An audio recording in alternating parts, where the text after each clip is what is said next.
Hi, I'm Laurie Malone. I'm the Executive Director for St. Michael's Hospital Academic Family Health Team.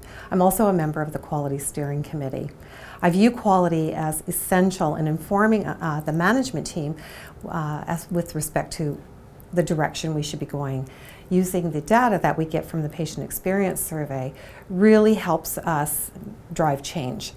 One of the things that we've been working on is really around access for patients, wanting patients to be able to see the provider of their choice at the time of their choice and at a time that they need our care. So at the management level, we take this information and disseminate it to the various groups, whether it's the clerical staff, the nursing staff, or the allied health, to have them play an important role in access for patients. We're really trying to move from it always having to be access to the physician. If a patient needs to be seen same day, we have policies and we have processes in place to ensure that patient is seen. And that information really has come through the patient experience survey. So my name is Kiran and I'm the Quality Improvement Program Director at the St. Michael's Hospital Academic Family Health Team. I'm here today to talk to you a little bit about our experience in doing a patient experience survey. We really started planning to do a patient experience survey back in 2013. At that time, we had to really think about, given our large site, how could we do a patient experience survey in a way that was efficient, but still gave us the data that we wanted from our patients around how we were doing. We decided to try doing an email patient experience survey because we felt that that would be the most efficient method. We actually got the idea from another family health team. So at Dorval Family Health Team, they made a concerted effort to get email addresses for all their patients. And then they started sending each of their patients an email during their birth month, asking them to fill out a survey related to the patient experience. That way, every patient was sampled once a year and had an opportunity to feedback information to the practice around how the practice was doing. So we borrowed this concept from Dorval Family Health Team and decided to implement it in our family health team. The first step, of course, was getting email addresses, and so we spent much of 2013 really trying to increase the number of email addresses we have. We have about 35,000 rostered patients currently, and we, at the beginning, I think, had about 4,000 email addresses. Now we have up to 8,000 email addresses for patients. We've set an aggressive target so that by March 31st, 2016, we want to have 16,000 email addresses. So in 2013, we made a concerted effort to start to increase the number of email addresses that we collect from our patients so that we could start sending a patient experience survey by email. At the same time, we had to develop a patient experience survey, and we wanted the survey to be meaningful for us for quality improvement purposes, but we also wanted the survey to be short and accessible for our patients. So we focused on a few areas. The areas of focus included access and patient-centeredness, which are the two areas that the Ministry of Health prioritized. We threw in a couple of questions related to efficiency just because we were curious about that domain and didn't have any other ways of measuring it. And so we had to decide what specific questions to use to measure the domains of access and patient-centeredness. And to do that, we actually turned to some standardized surveys that we knew were out there, particularly the Commonwealth survey, which is widely used not just in Ontario and North America, but internationally. And so we decided to pick questions from the Commonwealth survey because that would allow us to then compare ourselves to other practices in Ontario, Canada, and importantly, internationally as well. So our survey is very short. I think it has 10 or 11 closed-ended questions, and then we have 2 open-ended questions. So we launched the survey in 2014, and our experience has been that it's been actually very easy to administer. It only takes a few hours to actually send the emails to patients. And I guess we've learned a lot over the last year and a bit around how to analyze and present this data back to the team to actually try and drive changes. The other thing that I should mention, though, is that when we embarked on this email survey, there were a number of concerns that we wouldn't be reaching all of our patient population. And in fact, when we first presented the first 3 months of data back to our teams, people were concerned that the patients who had access to email weren't representative of all of our patients, and they questioned the results because of this potential deficiency. So we undertook actually a waiting room survey to supplement our email survey in the summer of 2014. So we had 2 summer students who spent time at each of our 5 practice sites, and they methodically tried to reach out to patients, so approaching every first or every second or every third patient in the waiting room, ensuring that there was no bias in terms of who had the opportunity to respond to the survey. Our survey is hosted on Fluid Surveys, which allows us to email a link to patients to complete it online, but it also means that we can use a tablet format and access the survey on a tablet. So our summer students used a tablet and gave the tablet to patients in the waiting room to fill out the survey then. This means that because it's all the data is all collected on Fluid Surveys, we don't have to do the work in terms of data entry, and the survey results come back in a format that's very easy to analyze for us. So interestingly, over the last couple of months, we've actually looked more carefully at the differences between the email survey and the waiting room survey, and we found that overall, actually, most of the responses were fairly similar. So both the closed-ended questions and the open-ended responses. In terms of the closed-ended questions, I think there were 2 questions that were a little bit different in terms of their responses. One of them was actually the response to the question, the last time you were sick or needed care, when were you able to get an appointment with a physician, nurse, or nurse practitioner? And we found actually that the patients who responded in the waiting room were more likely to say they were able to get an appointment the same or next day than those who responded over email. And that wasn't surprising to us because clearly the patients in the waiting room figured out our system, and we do allow same-day walk-ins, and perhaps some of those patients in the waiting room were there, in fact, for a same-day visit. But we also did find some important demographic differences actually in the survey respondents. So there were some slight age differences, but more importantly, we found that patients who live in low-income neighborhoods were less likely to respond to our email survey, and they were actually overrepresented in our waiting room survey. The waiting room survey was very intensive in terms of its resources, and so we need to decide whether we should be doing it on an ongoing basis or supplementing the email survey at regular intervals.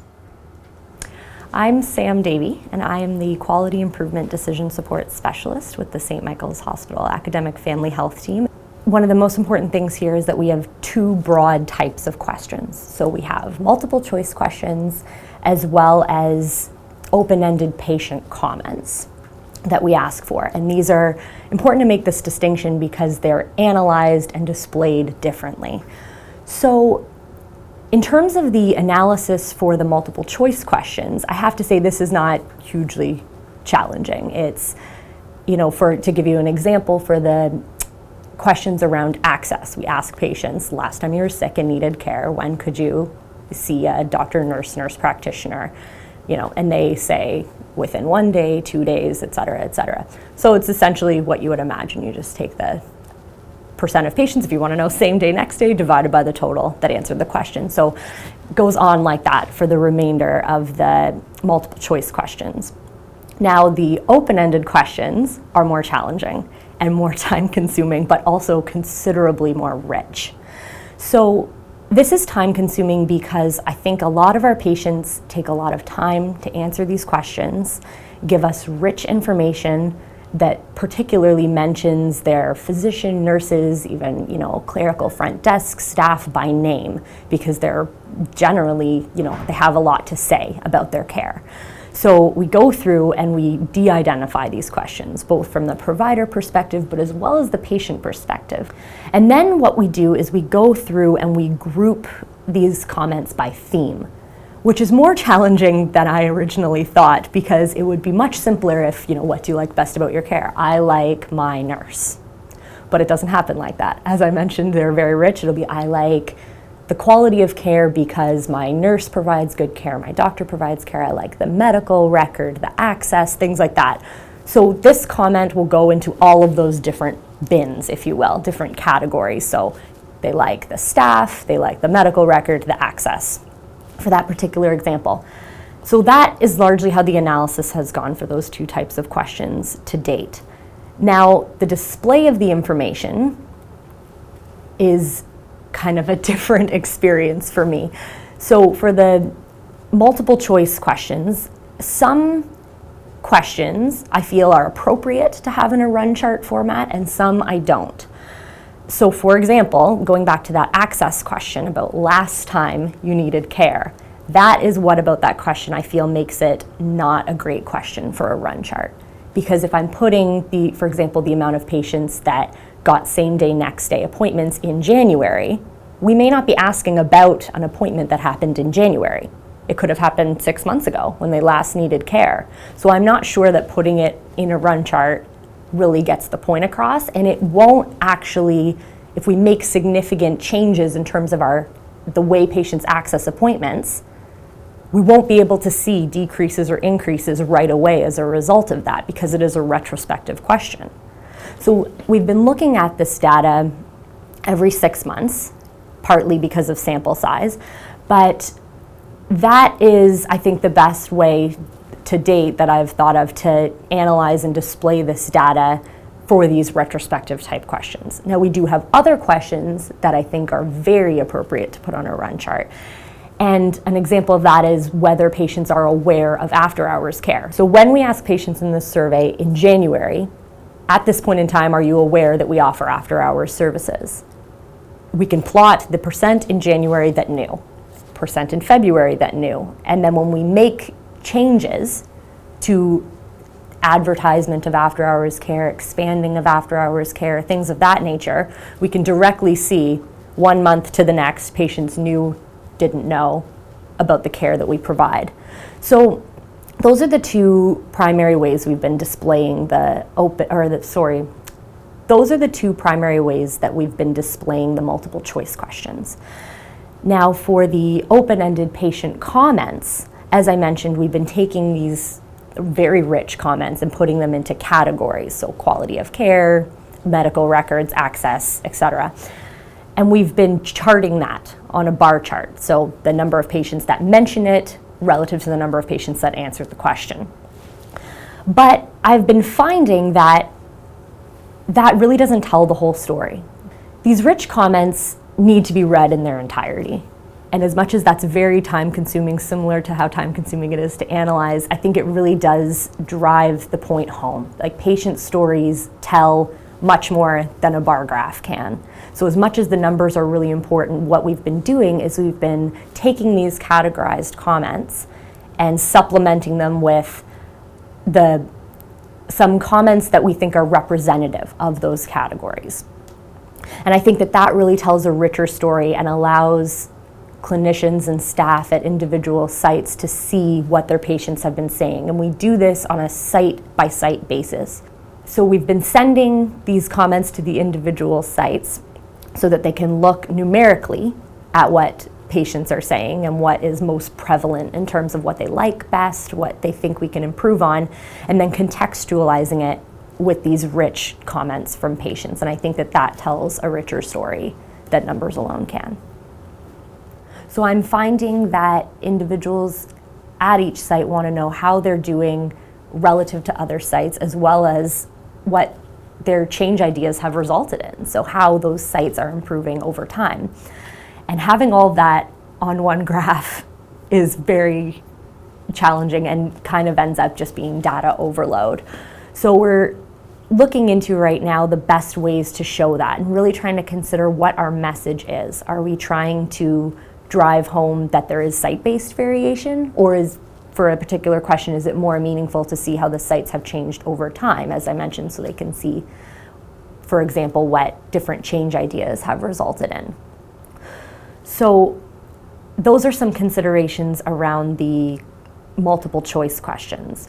And as well, I should say, there are various concerns around appropriate comparisons. So we have the departmental data, the site-based data, overtime, et cetera, but then we have the question of, okay, well, how are we doing as a team compared to other family health teams, as well as compared to other healthcare organizations in our geographic area?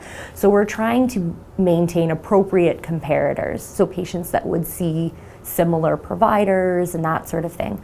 So the issue of comparison has been a challenge as well, finding appropriate comparators that really speak to people when we're displaying data. When patients answer the open-ended questions, I'm finding that they take the time to mention providers by name very often. And this can be a really powerful tool for feeding back this information to providers. So for example, a lot of patients take the time to identify their physician, largely in a positive way. So I am a patient of Dr. X, I love seeing him, he really takes the time to provide great care. So we've been taking out these comments and putting them into feedback sheets for physicians. So another area for data display is feeding information back to patients. So patients are taking the time to tell us their experiences through this survey, and we really need to make an effort to let patients know the results of their data and their time and the changes we're making as a result. So we've been doing this survey for a year, so we're at the point now where we have enough data and we feel we have a good enough sense of the patient experience through the survey to start feeding back some of this information. So we're really trying to do this in a way that is accessible and that speaks to patients. And one area that we are looking at is infographics.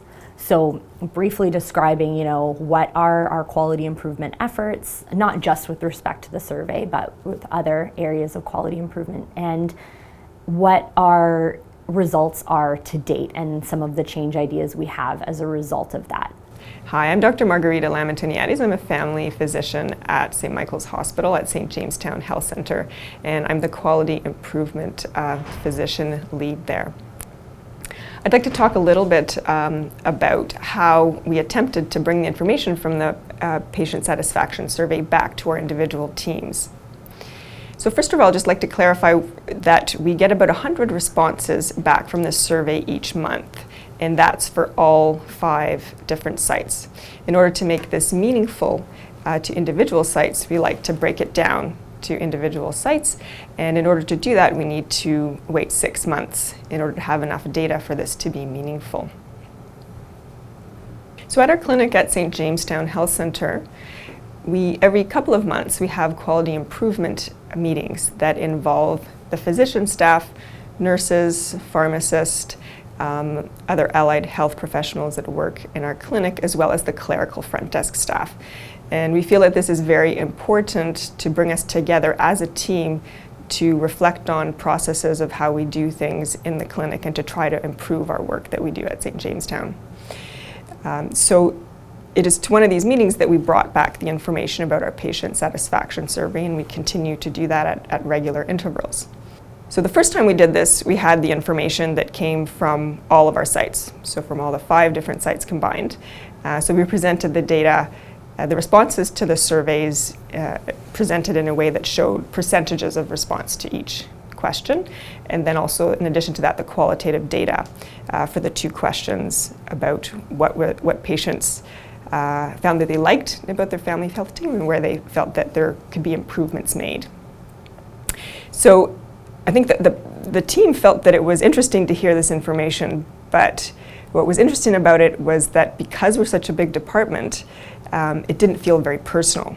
And because this involved over 70 physicians, for the individual physician, it was difficult to really say that this really applied to myself, or for the individual nurse or the individual clerical staff in the clinic.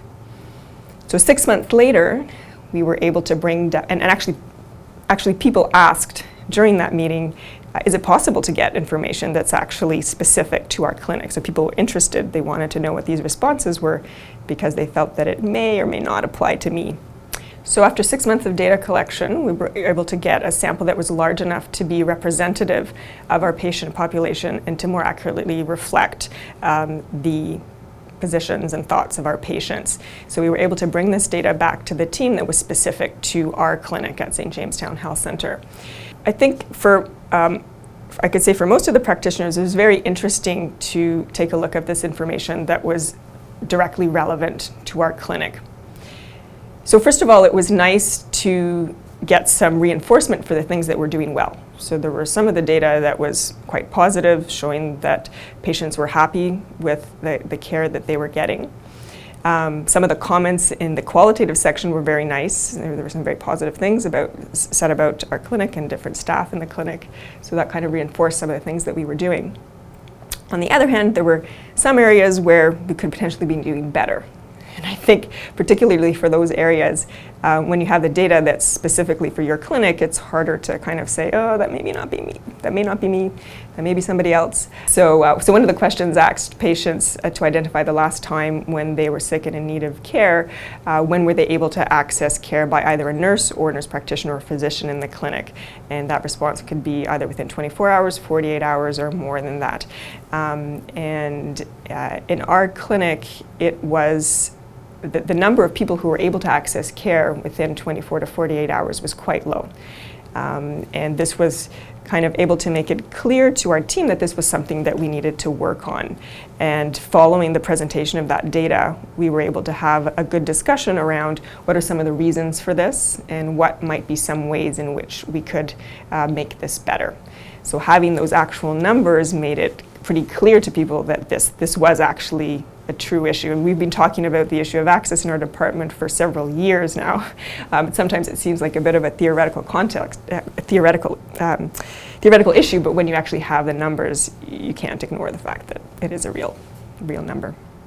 So the difference about this data is that it's coming directly from the patient's mouth often and in their own words, in the comments that they're giving us in this survey, but also in the numbers of their responses. So it's direct patient feedback, which is a different kind of feedback than just numbers that are coming from other statistical analyses. So as a result of the information that was gained from this patient satisfaction survey, our team decided that it would be valuable for us if our patients would be able to have more detailed information about what after-hours services are available through the clinic, how to access them, and how to access care appropriately in the clinic. So we went on to develop a pamphlet that was specific for our clinic with detailed information, both about how to access our services during the day, but also after hours, and the telephone service that's available in the evenings and on weekends. So as part of our patient satisfaction survey, we asked how many patients are aware of our after-hours services. And so we measured this after we had distributed the pamphlet to patients in our clinic, and we noticed that 3 to 6 months after this pamphlet had been distributed, there was a significant increase in the knowledge of our after-hour services as part of our clinic. So we were very excited to see that and want to continue with these efforts.